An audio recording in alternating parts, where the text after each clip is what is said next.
welcome to Forbidden Planet TV, and on today's special episode, not only has the weather kind of got better, but we've also got a fantastic book to talk about in Death and Other Occupational Hazards. Veronika, the author, is here today. Hi, Veronika. Hello, Laura. Thank you for having me. Thank you so much for coming in. I say the weather's kind of got better because it is still quite cold. And I made the mistake of leaving the house this morning without a coat. And then thinking, I'll be fine, and got halfway to work. No, it didn't work out. So what can you tell us about your book here and kind of where the initial ideas came from for you? Yeah, I think, so my book is about a female personified death who comes to London on a sabbatical because she's fed up with doing her job and never being appreciated, and then she finds that there have been some unexpected murders, so people not on her schedule have been killed, and she goes to find out, you know, who's behind this, who's creeping on her turf. Yeah, the idea came from, because I've always liked stories with personified death, because I think they give us a really nice perspective on life as well. But I've always felt that there were far more male representations of death than there are, you know, female representations. So yeah, so I wanted to write a book about a female personified death, but that's also funny and, you know, has something to say about life as well. Yes, and she's also extremely stylish, we have to say, which I very much enjoyed the idea of not just having that quintessential, not only a male personification, but also someone who's quite very one-dimensional in their clothing choices. So where did that element come from? Are you like super into fashion and stylish? And I mean, you look quite stylish. Oh, thank you, that's very kind. I mean, I used to work in one of my previous jobs. I did work for an office where we worked a lot with fashion designers. So so I do love, you know, creativity and, you know, kind of different ways of expressing yourself. But I think it's also, I was just wondering, she'd probably be annoyed that it was always the same clothes and they weren't even, you know, it wasn't even particularly stylish, and that she'd really want to do something completely different as a result. And also that she's not constrained by conventions, you know, she's just like, oh, I'll just wear whatever I think looks cute. So yeah, so I think that's where that came from. Yes. Was there a particular kind of favourite item of clothing for you, or are there things like the pink boa and stuff? Do you have a pink boa in your wardrobe? I would like to. I probably should get one. Yeah, that is actually the favourite. Yeah, the boa and the star-shaped sunglasses. That's I think very spot on. So not only do we have the kind of, I suppose, the wonderful wardrobe and stuff that the main character brings with her, but also it's the different kind of people she meets throughout the book, those different relationships. So kind of touching on, I suppose, two of the big relationships. So first, her kind of sibling relationship. So did all these kind of characters come to you kind of fully formed? So the idea of her sister being life, was it kind of, I can see exactly who this character is, or was it something that you had to kind of work with over time and develop? I think I would, so the way I write, you know, there's writers who plan every detail and then writers that don't plan at all, and I'm somewhere in the middle. So I usually, the end is kind of what I know first, and then I try to have certain points, you know, throughout the plot that I know I need to reach, but I also leave a lot of room for growth. So I knew that life was key to the plot. It was one of the first things I knew, and I knew the end scene with so the penultimate chapter actually. I knew that was one of the first things I knew. So she came to me pretty fully formed life, yes. I have a sister too, so you know, the sisterly relationship is something that, yeah, you know, that I did want to get across. Because there's obviously a lot of love there, but there's also very much butting of heads and kind of tussling a little bit. I particularly liked obviously that life is kind of in different forms at different points of the book, and that you have the kind of hippie ideal of life. That one I particularly liked. Thank you. It's very, very fun. Thank you. Yes, yeah, I wanted to create a contrast between the two, and how they're, because you know every job shapes you, and how they're different, how their jobs have shaped them. Yeah, definitely. And the other kind of, I suppose, one of the other major relationships is the love interest. Yes. Where, you know, as soon as it kind of started building up in the book, I was thinking, well, of course, like Death deserves a partner, you know, like someone to kind of like love and look after her. So were you kind of aware at the start that you wanted to have a romantic interest in there as well? No, that's something I wasn't aware of, actually. So yeah, he was more of a surprise. But I think what became clear, this is not something I knew at the beginning, but it became clear to me that Death, you know, is experiencing all the different forms of love throughout the book, you know, with you know, romantic love, sisterly love, but also love with you know, animals, and so she's experiencing all of these different forms of love that a human can experience. Yeah, it was very nice to kind of to see that relationship and to see her growth like throughout the book. So thank you. So we also kind of have to touch on the other characters, because there's quite an interesting mix of characters, and almost the idea feels almost like the equivalent of, say, like corporate America or corporate Britain, that you have these characters in different positions, like, you know, someone's the VP and someone's the big boss kind of thing. Is that kind of harking back to, you said before about like previous jobs and stuff, is that very much, you know, some of your background and... Definitely, yeah, it definitely is. I think the, you know, big organizations and, you know, the various inefficiencies, vanities, you know, the titles, and, you know, it's really important to get the title right very often. Yeah, it's definitely, because it shapes our entire society across the world, and sometimes in good ways, but sometimes also in not so good ways. So yeah, so that's definitely something that, yeah, also from past experience. I was going to say, because there's I suppose the idea, I used to work for a big company before I was here. I suppose we're kind of like, Forbidden Planet's kind of like small to medium sized company, and everyone kind of knows everyone to a certain degree. But obviously working at a bigger company, yeah, it's very much titles, and you don't really know who's in charge, which is fine. Exactly, and who's who, you know, like some departments that never speak to each other and don't know each other. So yeah, and then there's all these sometimes these weird inefficiencies, and you're like, why does it work that way? And, you know, but people really are usually really insistent it has to work that way. Yes. Yeah. So yeah, it's very interesting. Weird memos and stuff you get coming around going like, I don't know what this is.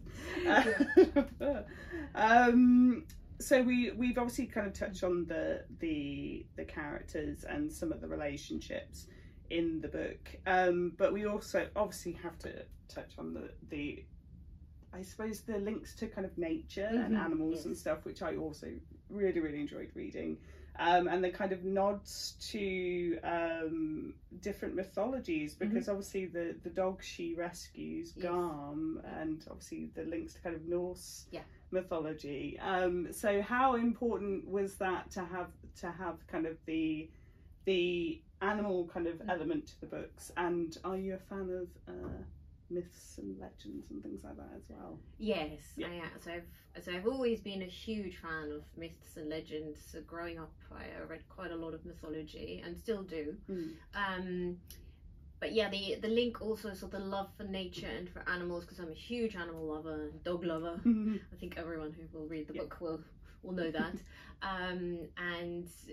But I also want, because traditional representations of death focus on, you know, death versus humans, but obviously, you know, everything that lives also dies. So I wanted I also wanted to give that more modern dimension, and again it's another form of existence and of love and of enjoying life, is this relationship with nature. So I really wanted her to, I don't know, to show that she appreciates all life. Yes. And I suppose there's even just kind of touching on, trying to do fairly spoiler light for anyone watching who hasn't read it yet. Touching on even some of the unexpected deaths even have I suppose an animal element to them as well, but kind of looking at the idea of just nature being, you know, this like awe-inspiring wonderful thing, but also can be, you know, kind of manipulated in this world and stuff. So it's very interesting, kind of, I suppose, the light and dark. Yes, you absolutely. see, and also obviously the light and dark of the characters themselves. Yes, exactly. So good. Which character did you find kind of the most interesting or fun to write, or kind of slightly changing that, maybe the character that changed the most? Because it's quite interesting sometimes when you're writing some of the secondary characters, say, and you think, oh, this person is going to be like this, and then obviously they kind of take on a life of their own. Was there anyone who changed for you? I think they maybe got more characteristics to them that I didn't know they would have before. I guess it's the dog, actually, or one of the dogs. There are several. I didn't really plan that there was going to be such a key role for the dog, and what both of the main dogs were going to be like. So yes, so I think that's probably the character that changed the most, that became most fleshed out as I read the book. Yes. And you touched on earlier on in the interview about the kind of different portrayals of death in either kind of other books or film or TV shows.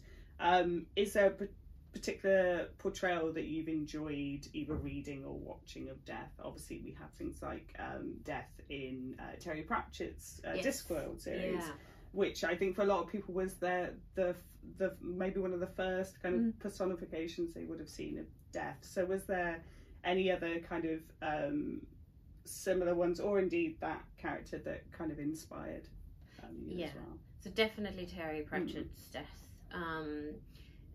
Absolutely. So I think there's also, you know, in the early reviews there's been some comparison of this death to Terry Pratchett's, but obviously Terry Pratchett's death has male characteristics. Yes.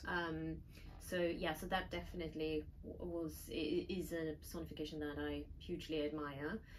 There's also other ones. There's a film, Meet Joe Black, with Brad Pitt and Anthony Hopkins, which I really like, where Brad Pitt comes to Earth on a holiday and then, you know, falls in love and has to deal with taxes and all of these things. I also like The Book Thief, which is different, but obviously it gives this poignant perspective on life, you know, in an extremely horrible time, but he just gives this extra dimension, you know, to the book. So it's in The Book Thief. And then this is because, you know, I was born in Austria, so this is a more niche. There's a musical in Austria about the one of the famous empresses, Elizabeth, and death is the main love interest of that. Yes, and I have seen that musical a lot. It was my teenage years.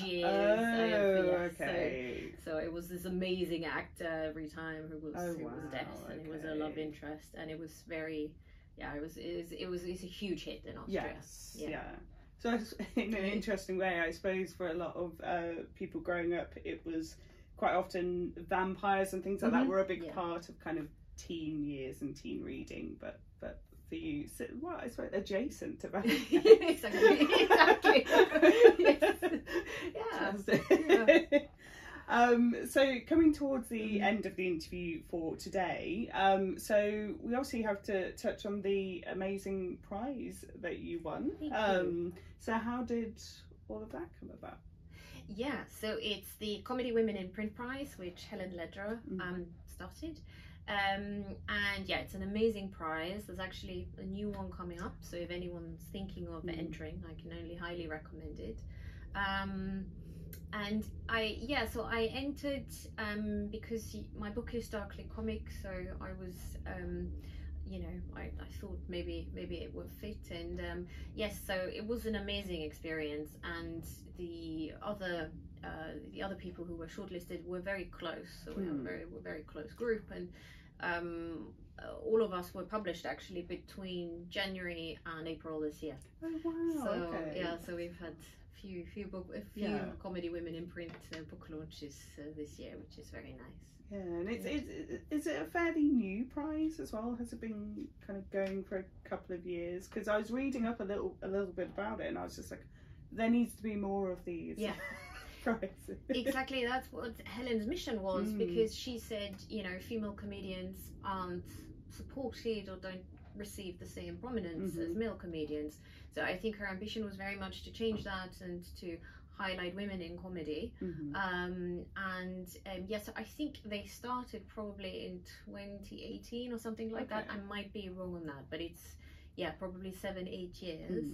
And yeah, it's an amazing prize. It really is, like, lots of nice people, and I do think, definitely helping women get a foothold in comedy is such important work, and I'm really glad. So there's another one coming up. So I think it opens 14th of April. So a few days. Okay. So people can get their thinking caps on and start writing those funny books. Yes, so, yes, exactly.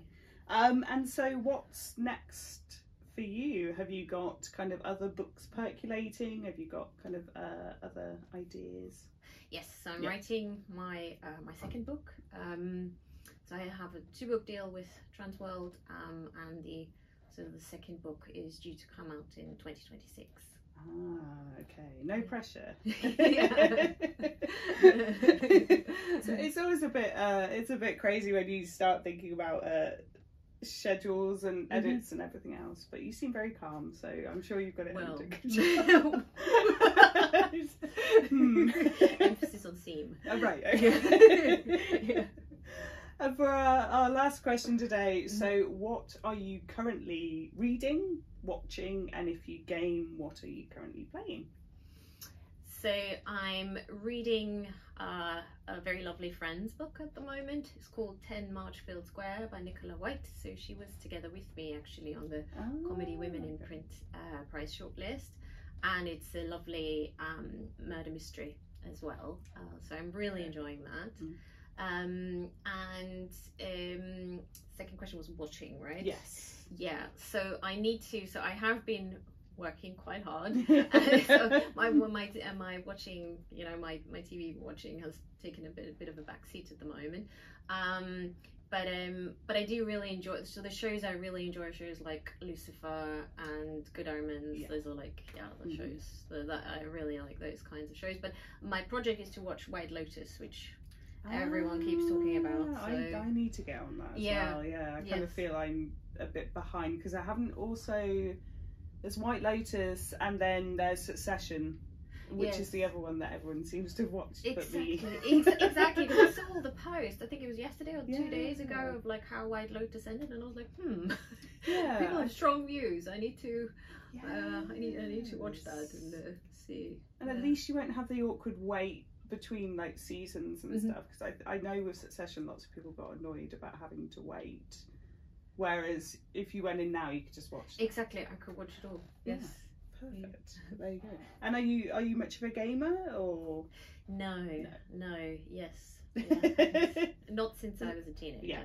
There's only so much time in the day. So. Yeah. Yes. Fair enough. Well, thank you so much, Veronika, for joining us today. And for anyone tuning in at home, we're going to have signed copies available in all of our stores and on our website. So you can click the link below to grab yourself a signed copy. But yes, we will see you next time. Bye. Bye. If you're enjoying watching Forbidden Planet TV and you're enjoying watching us talk to the world's most interesting and accomplished filmmakers, authors, artists, musicians, creators, subscribe right here. See you soon.